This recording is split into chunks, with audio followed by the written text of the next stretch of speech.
Bu haj biling 5-rukun. Lekin Allohga qasam deb aytaman. Hajdan avlo amal bor. U ro'zadir. Ro'zangizni tuting, qarzlaringizni bering.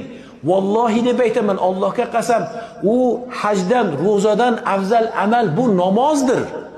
Avval ma yus'alu abdu anhu as-salat deydi. Birinchi banda qabrga tushganda so'raladigan bu so'rov namozdan bo'ladi.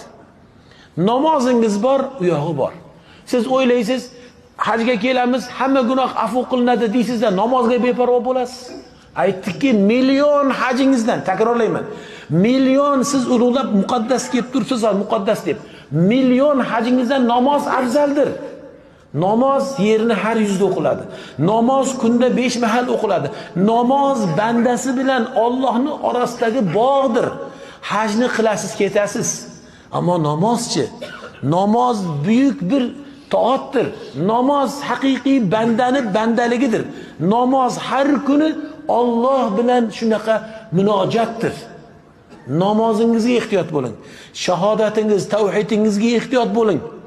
Anoga borib, bunoga borib, yana bu ham bo'laveradi. Ota-bobomiz endi shuni qilganda deya bir shirkiy amallar bilan o'zingizni amalingizni habata qilib qo'ymang. Alloh saqlasin. Alloh saqlasin, o'zingizni amalingizni habata qilib qo'ymang. Shu ibodatda, shu toatda, shu dinda qoyim bo'ling, inshaalloh oxiratingiz oboddir.